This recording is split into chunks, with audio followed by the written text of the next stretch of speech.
Good evening. Ira Epstein of Linn & Associates with your metal market wrap-up for Monday, and we are now at the 7th of June, 2021. I hope you missed me over the weekend.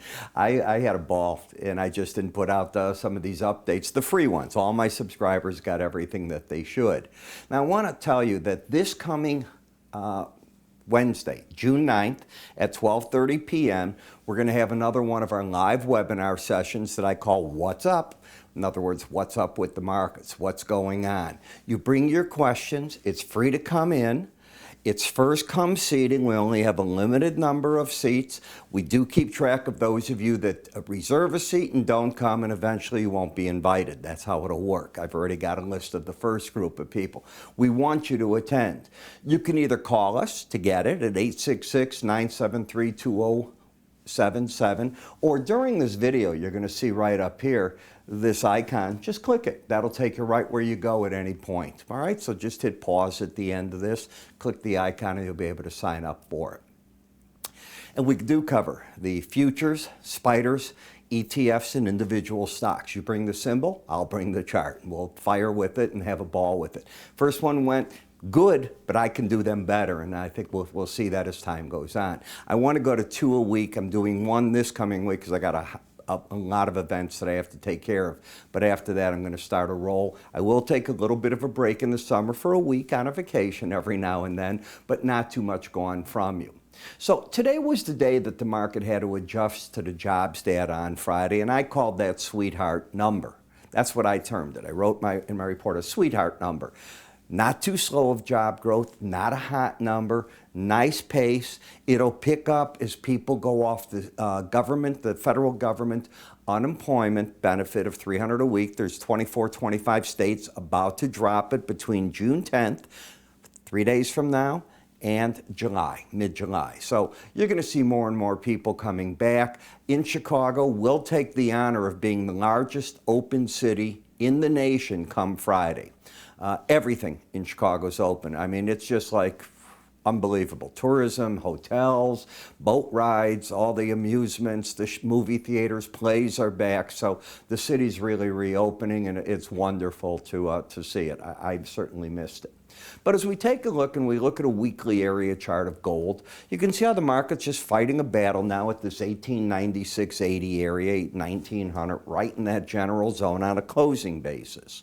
When we look up here, we see that the market had a punch through to the 1920 area, gave up a tremendous amount of movement and got caught in itself and back up on Friday. Why? The market was not looking for this. The market thought that it would get a number that was going to be hotter. They were looking for about a 677,000 jobs, 600 whatever. They didn't get it. So the market had to make that ground up. That's what it did. And now the question is, what does it want to do? Well, in terms of the chart pattern, you have a pattern with lower highs and lower lows. That is not bullish. Should the market take out this high, which was the high of Friday, let's just get over here. I believe it was Friday's high. Actually, it's Thursday's. I take that back. And that is 1912.30. You negate the downtrend, but you don't start an uptrend. You would then have a pattern of a lower low and a higher high. It's not a trend. Where did the market find its support? Well, for 2 days in a row, Thursday and Friday, at that 18-day average of closes. But where was the 200-day moving average? Right here. So you had a bullish crossover where you had the 18 get over that number. You went up, made a new high, fell back, tested the support of the 18 and the 200, and you've held it. Where's the resistance then? It's the upper Bollinger Band. You haven't hit it, but there's also a window envelope in there that I show to my paid subscribers in the morning videos. You don't get that here.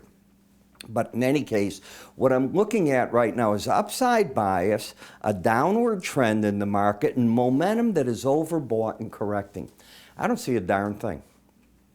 In the gold-silver ratio, it's nice that the market's been drifting, and eventually I look for silver to get back underneath that 18-day average of closes, and when it does, then the gold-silver ratio starts turning favorable to the silver. Are we there yet? No.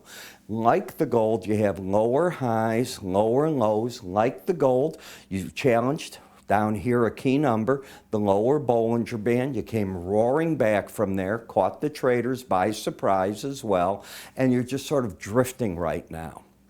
In the copper market, we've been in a pattern because of slowdown, perceived slowdowns, and how strong China was to where they're at right now, that's curtailing demand. In addition, China changed the banking rules 2 weeks ago when they said that banks cannot allow their clients to speculate in the commodity markets.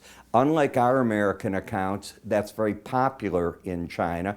So you can go to a brokerage company and do that, but not through the banks, and that caused them to immediately come out of those positions. In other words, it's not a question, oh, I own it and I'll hang on to it for a while. They don't allow that there. When they say the game has changed, it's changed.